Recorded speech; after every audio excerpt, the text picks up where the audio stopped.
So with the upcoming Godzilla King of the Monsters film, I desire to reveal to you guys the power of what is RODAN. RODAN is a giant, Troodon-like kaiju created by Toho that first appeared in the 1956 Toho film RODAN, and made his first appearance alongside Godzilla in the 1964 film Ghidorah, the Three-Headed Monster. Two individual Rodans, a male and a female, were featured in the character's debut film. Awakened by nuclear radiation, the two Rodans emerged from Mount Aso and brought havoc across the globe, eventually annihilating the city of Fukakuku. That's right, so just like in King of the Monsters, Rodan came from a freaking volcano of a sort. But so far, only one Rodan is confirmed for the Monsterverse. Imagine now if there were two Rodans. How reckless would that be?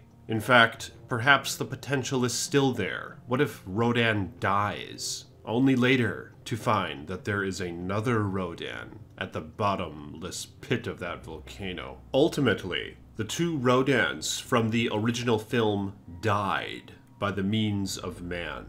You see, the military was sicked against them, and while the Rodans were in their nest in the volcano, they used their artillery to cause an eruption, and it melted those damn Rodans to smithereens, to an oozy fucking soup, and that's the last we saw of them for a while. Some speculate that the two Rodans were actually getting itchy with one another just before hell was unleashed upon them. The male Rodan wasn't even able to crank one out before his ass was smothered. Later on, in the film The Three-Headed Monster, a single Rodan rose from the crater of Mount Aso and immediately did battle with Godzilla. That's right, another Rodan arose from the same damn mountain in which they perished from in the past. I believe it's unknown whether or not this is the same Rodan from before, or if this is perhaps a little baby Rodan or some shit, one that hatched in an egg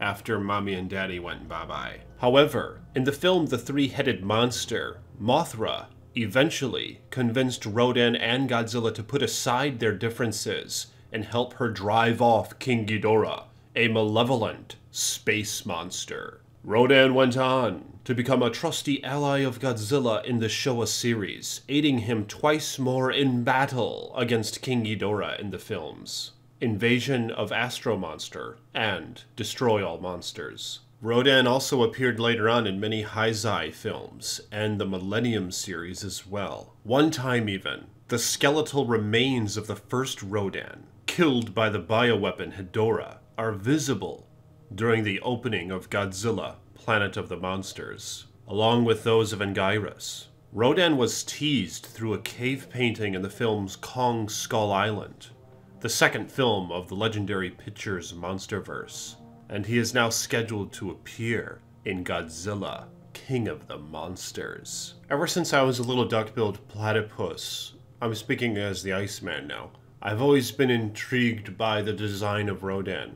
You see, he resembles a large pterosaur that walks upright on two legs, and is generally shown to either have brown or burgundy skin with a spiky crest or 2 to 3 horns on the back of his head. Rodan isn't always a dick either. You see, in the film Godzilla vs. Mega Godzilla 2, Rodan sees baby Godzilla as his brother, and will go to great lengths to protect his little ass, nearly being killed by both Godzilla and Mechagodzilla. However, after seeing that baby Godzilla was a Godzillasaurus and not a Troodon like him, Rodan willingly sacrificed his own ass to save Godzilla from Mechagodzilla so he can raise baby Godzilla. Yeah, or maybe Rodan just didn't want to be a baby daddy. That shit can get really expensive, especially if baby mama ain't cooperating. Here's a different yet interesting past of Rodan. In the Showa series, Rodan was a Troodon that lived deep underground and was mutated from exposure to radiation and grew to gigantic size. Historically, Rodan had all sorts of whack capabilities. For one, he has supersonic flight. He can fly faster than a damn jet.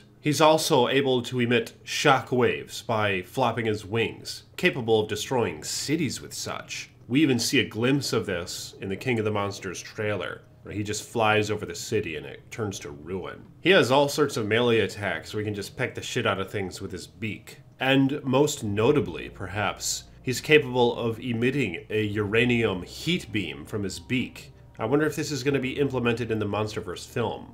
Only time will tell. But the truth is, there's a lot more to say about Rodan, but Daddy ain't got time for that. But more videos to come on this subject. And let me know what you guys think of Rodan, and how is he going to be in the MonsterVerse? And is he going to be able to blast that beam from his beak? Let me know in the comments below. Peace be with you.